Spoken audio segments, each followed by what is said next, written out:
राहुल गांधी के बयान ने मानो मोदी को मधुमक्खी की तरह काट लिया है। तभी तो बीजेपी स्थापना दिवस के मौके पर उनके निशाने पर राहुल के ही बोल थे।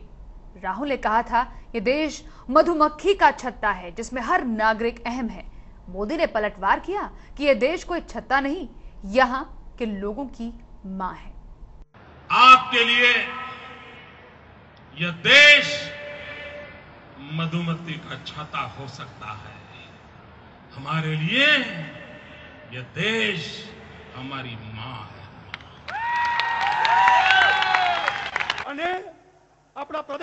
आज मौका था और ऐसे मौकों पर सियासी चौका मारना नरेंद्र मोदी को खूब आता है। सीधे सीधे टारगेट पर राहुल गांधी। ये बात और है कि मोदी ने सीधा सीधा नाम नहीं लिया। कांग्रेस जिन पर आस लगा करके बैठी है, जिनके शब्द कांग्रेस की नीति माने जाते हैं, ऐसा एक नेता का 2 दिन पूर्व मैंने एक भाषण सुना, तो मुझे बहुत गहरा धक्का लगा, मन को पीड़ा हुई। क्या ये लोग देश के विषय में ऐसा सोचते हैं? भाइयों बहनों, कांग्रेस का एक नेता कह रहे हैं, कांग्रेस पार्टी की सोच को प्रकट कर रहे हैं। वो कहते हैं ये भारत देश मधुमक्खी का छाता है। मधुपुड़ो छे मधुपुड़ो। अब मोदी इतने भन्नाए हुए क्यों हैं? आप ये भी सुन लीजिए। असल में राहुल गांधी ने 2 दिन पहले सीआईआई के मंच से देश की तुलना मधुमक्खी के छत्ते से कर दी थी। जरा सुन लीजिए कि राहुल ने क्या कहा था। We're a beehive. We're a beehive. And it's funny, but think about it. मानो मोदी को ऐसे ही किसी बयान का इंतजार था। राहुल गांधी के बोल पर मोदी ने करारा वार किया। बोले, ये देश मधुमक्खी का छत्ता उनके लिए होगा, यहाँ के लोगों के लिए ये देश उनकी माँ है। ये भारत मेरी माता है, उसके 100 करोड़ देशवासी हमारे भाई बहन हैं। ये पवित्र भूमि है, ये ऋषियों की मुनियों की भूमि है। अटल बिहारी वाजपेयी कहा करते थे,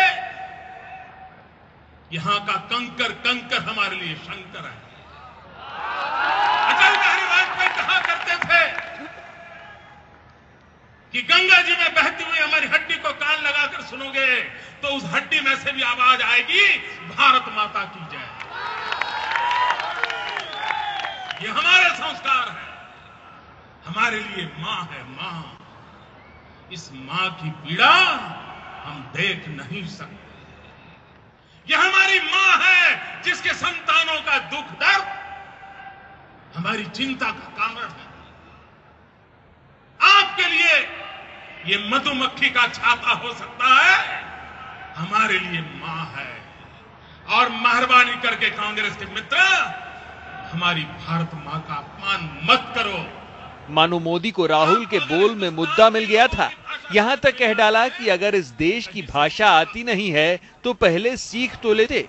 आपको अगर हिंदुस्तान के लोगों की भाषा समझ नहीं आती है तो कहीं से सीखा करो, लेकिन आपके अज्ञान के कारण मेरे देश की संस्कृति, मेरी परंपरा, उसको बर्बाद करने का पाप मत करो। भाइयों बहनों, मैं कभी किसी नेताओं के भाषण पर समय बर्बाद नहीं करता हूं, क्योंकि वो ध्यान देने योग्य होते भी नहीं। लेकिन जब हमारी भावनाओं पर चोट पहुंचाई जाती है, जिस मां के लिए, जिस मां के कल्याण के लिए जीवन खपाने वाले लक्षावधि कार्यकर्ता हो, उनको पीड़ा होना बहुत स्वाभाविक है। जाहिर है 33 बरस की बीजेपी में 63 बरस के नरेंद्र मोदी जानते हैं कि अगर पार्टी की जवानी में सत्ता की ताकत डालनी है तो निशाने पर विरोधियों के सबसे बड़े नाम को रखना ही होगा।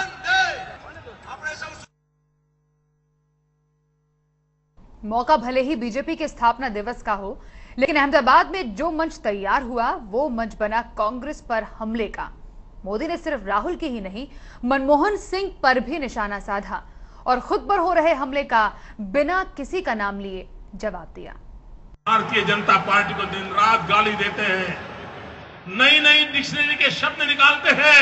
वे कान खोल करके सुन लीजिए, आप भारतीय जनता पार्टी पर जितना कीचड़ उछालोगे, कमल उतना ही ज्यादा खिलने वाला है।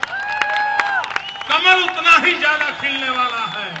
और जब सामने खचाखच भरी भीड़ हो तो नरेंद्र मोदी भला कहां रुकने वाले। निशाने पर थे कांग्रेस के तीखे हो चुके तेवर और जवाब में तरकश से तीर निकला केंद्र सरकार की ओर।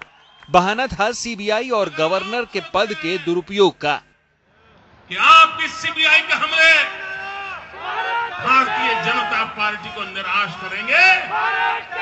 आप गलती कर रहे हैं, सोच। आपको लगता है कि आपके गवर्नरों के माध्यम से आप भारतीय जनता पार्टी की सरकारों को परेशान करोगे।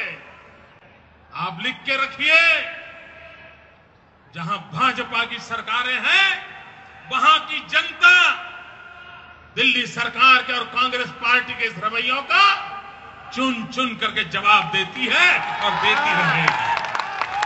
ये बात अलग है कि नरेंद्र मोदी जिस गुजरात में विकास की डुगडुगी पीट रहे हैं, उसी गुजरात में हुए दंगे को लेकर कांग्रेस लगातार हमला कर रहा है।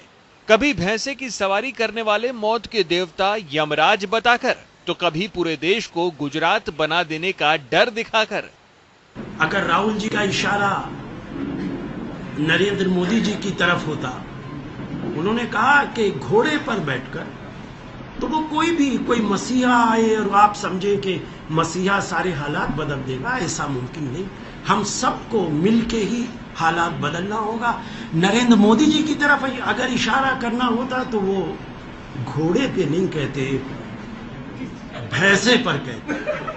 गुजरात के मुख्यमंत्री के बयानों पर कभी कभी बहुत चिंता होती है, और चिंता इस बात की कि शायद भारत में या भारत के बाकी हिस्सों में उनकी वही करने की मंशा ना हो जो उन्होंने गुजरात में 2002 में किया। मोदी शायद इन सवालों के जवाब नहीं देना चाहते और दिल्ली की ओर कदम बढ़ा रहे गुजरात के मुख्यमंत्री ने सियासी चाल बदल दी है। यमराज के बयान पर मोदी ने पलटवार किया कि जवाब जनता देगी। कांग्रेस पार्टी से सुधरने की अपेक्षा मत करो, वो कभी नहीं सुधर सकती। इस चुनाव में गुजरात की जनता ने जिस प्रकार से कांग्रेस पार्टी को सजा की है, जिस प्रकार से उनके एक एक दिग्गज नेताओं को इस देश गुजरात की जनता ने परास्त कर दिया है, जो भाषा का वो पिछले 5 साल से प्रयोग कर रहे थे, जिस झूठ के सहारे गुजरात की जनता को गुमराह करने का रात दिन प्रयास कर रहे थे, जिस गंदी गालियों का उपयोग किया जा रहा था, गुजरात की जनता ने उस भाषा को बोलने वालों को चुन चुन करके साफ कर दिया। मौका भले ही बीजेपी के स्थापना दिवस का हो, लेकिन मोदी ने मंच का इस्तेमाल किया कांग्रेस को जवाब देने के लिए।